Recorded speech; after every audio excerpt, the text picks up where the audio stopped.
का कोना कोना उत्सव मना रहा है। और इसी बीच शायद सरकार के वरिष्ठ मंत्री केदार कश्यप ने कहा है कि भगवान राम का मंदिर 500 वर्षों के बाद बन रहा है। ये सिर्फ अयोध्या का ही विषय नहीं है, ये पूरे देश की भावनाओं से जुड़ा हुआ विषय है। हमारे पूर्वजों ने इसके लिए बड़ी लड़ाई लड़ी है।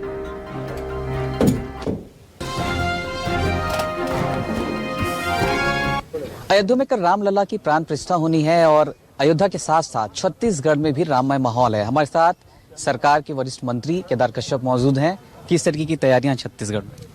देखिए, भगवान राम का मंदिर 500 वर्षों के बाद बन रहा है। ये केवल अयोध्या का विषय नहीं है, पूरे देश के, पूरे वैश्विक पटल पर जहां पर हमारे हिंदुत्व का परचम है। और हमारे लिए सौभाग्य का विषय है कि हमारे इस जीवन काल में भगवान राम का मंदिर बन रहा है। और हमारे पूर्वजों ने, अनेकों हमारे लोगों ने इसमें शहादत दी है। और आप इतिहास उठाकर देख लीजिए, उसमें उनका उल्लेख भी है। और निश्चित तौर से हम सब के लिए हर्ष का विषय है। छत्तीसगढ़ भी अछूता नहीं है। यहाँ पर भी हमारे जगह जगह पर, गांव-गांव पर, घर घर पर लोगों में अपार उत्साह है। लोग अपने घरों को दीप से प्रज्वलित कर रहे हैं, कहीं लाइटें लगा रहे हैं, कहीं पर रंगोली बना रहे हैं, कहीं भजन कीर्तन चल रहा है। अनेकों उत्साह के साथ में घर घर से निकल करके, अच्छा चावल बांट करके लोग इस खुशियों को मना रहे हैं। और हो भी क्यों ना, क्योंकि भगवान राम न केवल भगवान है, बल्कि इस हमारे छत्तीसगढ़ के लिए तो वो भांचा के रूप में पहचाने जाते हैं। और ये पूरा क्षेत्र उनका वनगमन क्षेत्र रहा है। और वनगमन क्षेत्र में उन्होंने बहुत कुछ हमारे वनवासियों के बीच में रह करके अपना जीवन व्यतीत किया है, बहुत कुछ सीखा है, बहुत कुछ सिखाया भी है।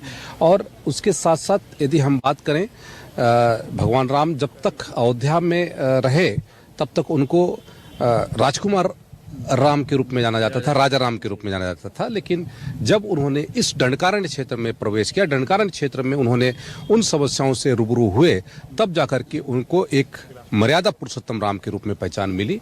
और आज हम भगवान की छवि को हम याद करते हैं तो भगवान की छवि हमको कोई राशि पोशाक में नहीं दिखती, मुकुट या फिर इसके नहीं, वो हमारे वनवासी राम के रूप में हमको दिखाई देते हैं। दंडकारण्य का जिक्र आपने किया, बस्तर से आप भी आते हैं। बस्तर में किस तरीके का माहौल इस वक्त इस पूरे सर्कमस्टेंसेस के बीच बनता नजर आता है? राममय माहौल जो बना है देश में, बस्तर भी इससे जुड़ता दिखता है? बस्तर भी, क्योंकि बस्तर में हम लोग तो ये मानते हैं, क्योंकि हम लोग उस क्षेत्र में रहते हैं और हम लोग उसको दंडकारण्य ही जानते हैं। और आज भी आप बस्तर के जंगलों में जाइए, दुनिया के किसी भी जंगल में चले जाइए, आपको वहाँ कांटा मिलेगा। लेकिन हमारे बस्तर के जो दंडकारण्य है, वहाँ भगवान राम के 5 चरण पड़े थे। उसके कारण से आज भी उस वहाँ के जंगलों में कांटा नहीं है। ये हम लोग के सौभाग्य का विषय है।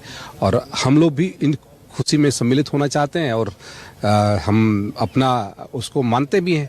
हम लोगों ने तो परंपरा भी है कि हमारे यहाँ पर जैसे भगवान राम पहले चलते थे, उसके बीच में माता सीता चलती थी, उसके पीछे लक्ष्मण जी चला करते थे। उसी तारतम्य में आज भी हमारा जो परंपरा है, हमारे बड़े बुजुर्ग आगे चलते हैं, उसके पीछे हमारी माता चलती है, उसके पीछे पूरा परिवार चलता है। ऐसा कहीं पर भी जाते हैं, किसी कार्यक्रम में, समारोह में जाते हैं तो हमारे यहाँ पर बस्तर में यदि हम सुकमा की बात करें, सुकमा में रामाराम मेला होता है।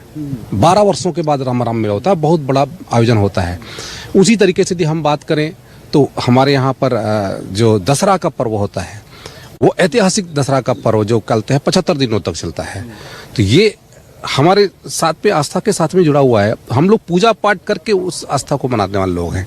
तो वहाँ पर भी इस सारी तैयारियां हो चुकी है। आज शाम को जगदलपुर में 2 लाख से ऊपर दीप प्रज्वलित करके इस भगवान राम के मंदिर की खुशियां मनाई जाएगी। उसके साथ साथ गांव-गांव में, हमारे घर-घरों में, मंदिरों में पूजा अर्चना की जा रही है और दीप प्रज्वलित की जा रही हैं और भजन कीर्तन गाए जा रहे हैं। तो अनेकों ऐसा वो है। अब हमारी कोशिश होगी कि सबके उन खुशियों में शामिल हों, ज़्यादा से ज़्यादा। आप कहाँ रहेंगे?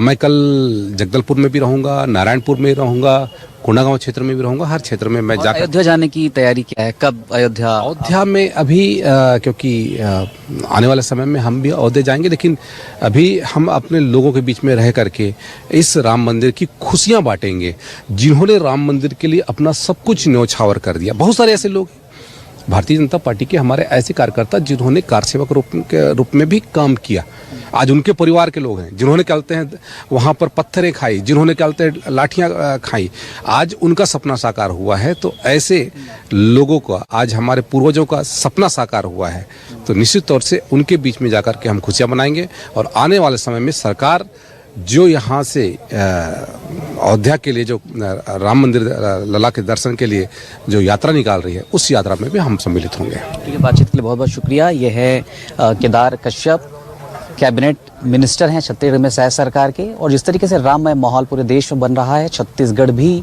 इस उत्सव को मनाने के लिए तैयार है, जिसकी बात केदार कश्यप करते नजर आ रहे थे। कैमरामैन रेखराम देवांगन के साथ आशीष तिवारी, न्यूज़ 24 मध्य प्रदेश, छत्तीसगढ़।